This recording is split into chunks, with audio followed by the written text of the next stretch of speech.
Welcome back to the farm, and today I want us to talk a little bit about a particular plant or a particular crop. You can see behind me, all that farm you see behind me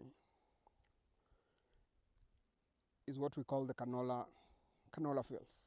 This particular farm here grows a lot of canola fields. I've been walking around or passing through this farm most of the time, and I've seen different changes over the last few months.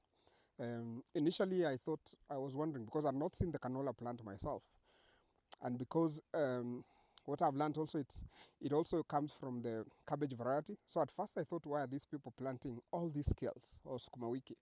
Because when they were growing as a little plant, it looks like they were planting kales. But over time, I've seen the changes, and I thought, why not? Why can't we have a conversation about canola? How many of you know anything about the canola, or you just see the canola oil on the shelves in the supermarket, and you've been wondering where does it come from? So this is the plant, and maybe I can show you out here in the field. This is the field itself. So this is the canola plant. Um, 2 to 3 weeks ago, this all field you see here, all this, it was yellow in color. Um, it was yellow in color because it had flowered. It was looking beautiful. So a few flowers have remained, and this is how it looks like. The canola flower looks like that. So if you want to know, when you see that yellow, and remember also sukuma wiki, at some point it produces flowers, and the flowers are also yellow. So when they say this plant is coming from is related to the cabbage, I totally agree with that. So what now has remained is after the flowers are gone, now the pods are formed. You see, so these are the pods, and every single stem here is loaded um, with these pods, and this is what they harvest usually. This is what they make canola from. So when the flowers are gone, the pods come, and they're expecting them. As you can see, they're starting to change the color from green to purplish, but they will turn to something like brown before they are harvested. And the seed is what now will be crushed to produce the canola seed that you find in the canola oil, sorry, that you find in the supermarket that you use to plant your crops. So what is the canola plant exactly? So the canola plant typically grows to a height of between 3 to 5 feet. As you can see, they are very tall.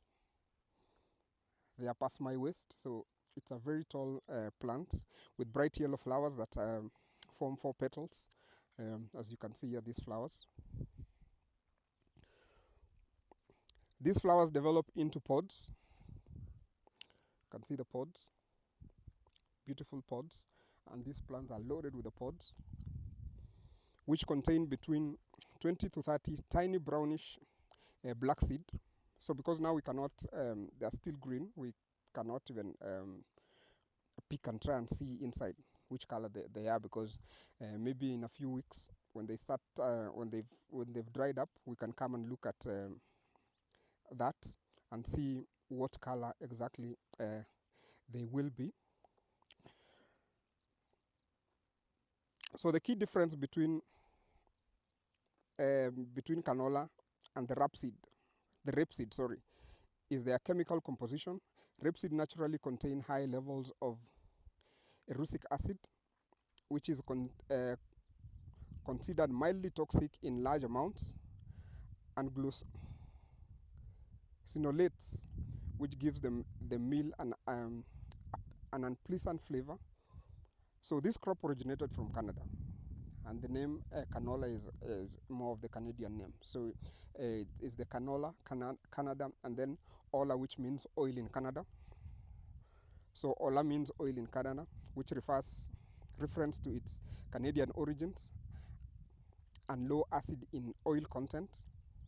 So canola is a very highly versatile crop, with both the oil and the remaining meal can be used for various applications. So the canola oil seed are about 45% oil, and the oil is widely used for cooking, baking, in a variety of food products. It is prized for its heart healthy properties, and it has one of the lowest saturations of fat content of all common vegetable oils, and is a common source of omega-3 and omega-6 fatty acids, as well as vitamin E and K. So this crop, don't look at it and dismiss it. It's a very important crop. So after harvesting and the oil is pressed, after oil is extracted, the remaining solid parts of the seed is processed into a high protein meal. This meal is a valuable feed feed, especially for dairy cows, cattle, poultry, and fish. Canola oil is also used to produce non-oil products. Hmm? We can walk a little bit as we have this conversation. Um, Oil products such as biodiesel, it can also be used to power your car, your tractor, if, um, if processed well.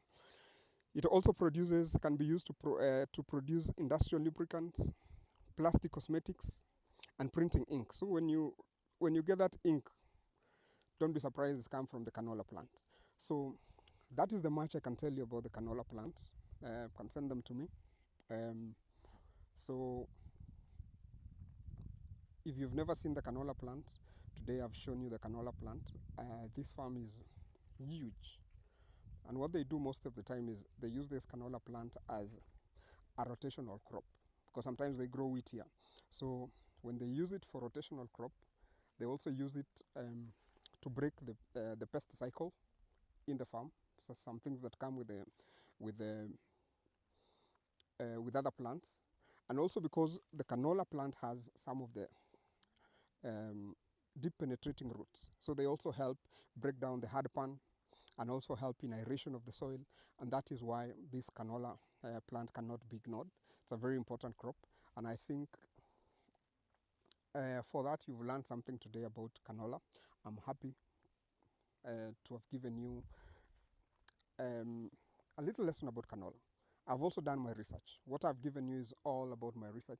So anybody, agronomists out there, specialists in agriculture that have a lot of knowledge about canola, also can share more on my page, on my comment section.